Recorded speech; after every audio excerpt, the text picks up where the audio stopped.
Bonjour et bienvenue au cœur du couple conscient.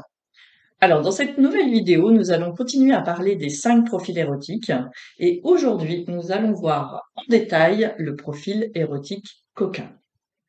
Alors, le profil érotique coquin, c'est quelqu'un qui va être plutôt excité par tout ce qui est tabou. Et en fait, vous allez voir qu'il y a deux types de profils coquins. Il y a le profil plutôt psychologique et un profil qui est plutôt, lui, basé sur les sensations. Alors, celui qui est plutôt psychologique. En fait, ce sont des personnes qui vont être plutôt excitées par la dynamique de pouvoir. C'est-à-dire, en fait, ils vont aimer les jeux de domination, de soumission. C'est les personnes qui vont avoir un profil plutôt coquin, psychologique, ils vont aimer avoir le contrôle et guider leur partenaire.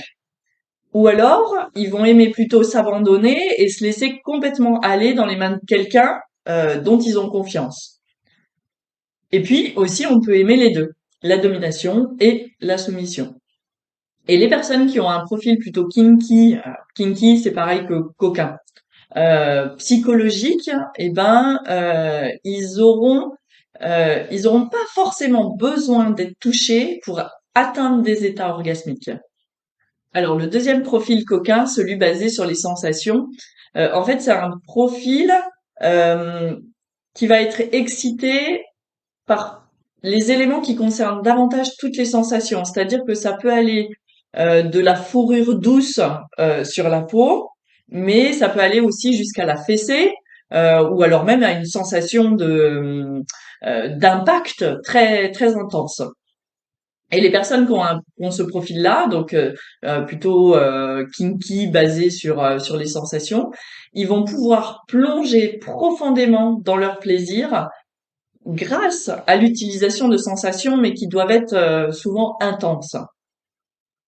Et en fait, on peut aussi avoir une combinaison des deux, c'est-à-dire à la fois être un profil coquin plutôt psychologique, et puis un profil coquin plutôt basé sur les sensations. Alors, quels sont les atouts du coquin? En fait, les profils coquins, ils peuvent atteindre des sommets d'excitation, de plaisir, simplement en jouant avec l'esprit. C'est-à-dire avec des fantasmes, avec tout ce qui est dynamique de pouvoir, soumission, domination, avec des jeux sexuels, ils peuvent atteindre l'orgasme comme ça.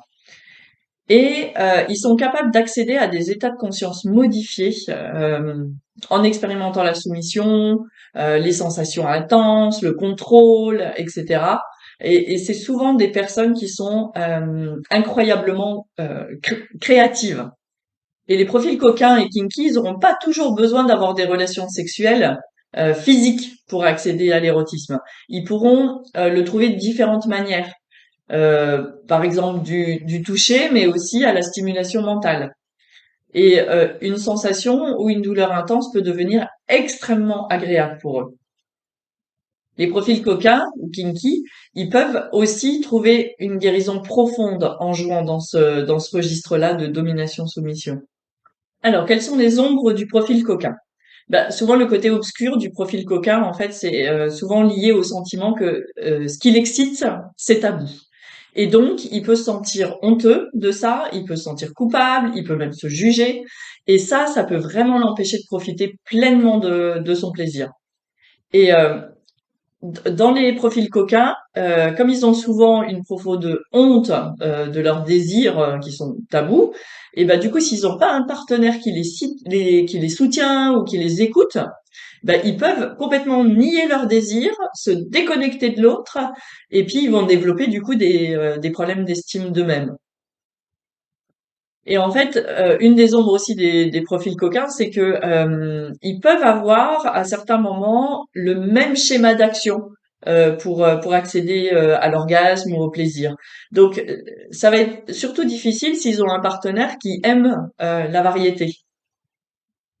Et enfin, du coup, les profils coquins, là où il faut faire attention aussi, c'est qu'ils peuvent se mettre en danger.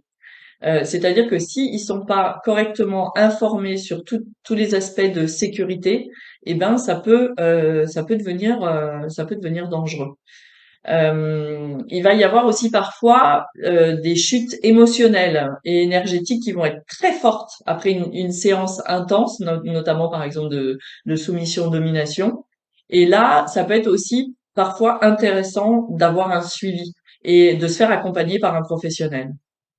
Donc, comment on va guérir de ces ombres quand on est plutôt à dominance coquin? Eh ben, parfois, le simple fait de jouer dans un espace qui va être sécurité, eh ben, ça peut déjà amener de la guérison. La guérison, elle peut passer par l'acceptation de soi et de ce qui est excitant pour soi. La guérison, elle peut aussi consister à partager ses désirs avec des personnes en qui on peut avoir confiance. Et comme ça va permettre aussi de libérer la honte.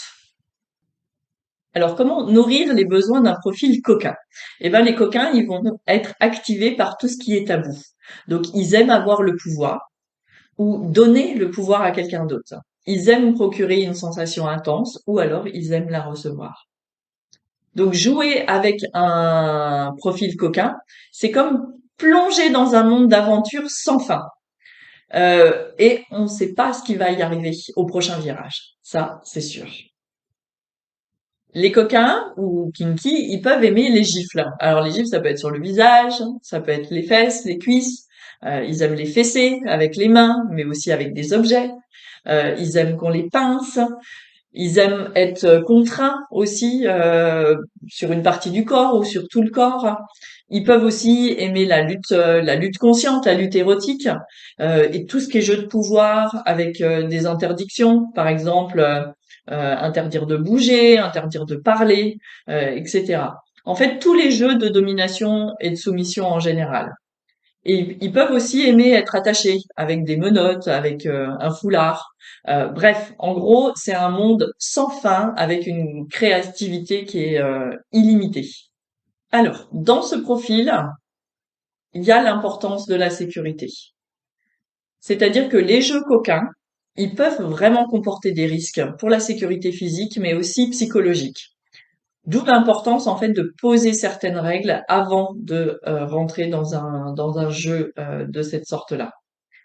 Donc n'hésitez pas à vous former auprès de professionnels qui vous aideront à soutenir ce processus de guérison et en fait à vous aider à aussi à naviguer dans certains des traumatismes qui peuvent refaire surface quand on rentre dans ce registre-là.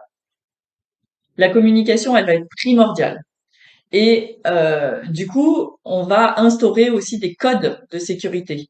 Parce que quand quelque chose est inconfortable ou alors que le seuil de la limite est dépassé, n'importe qui a le droit de mettre fin immédiatement au jeu, mais il va falloir utiliser ces codes-là. Donc il va falloir les communiquer avant, il va falloir que ça soit posé avant.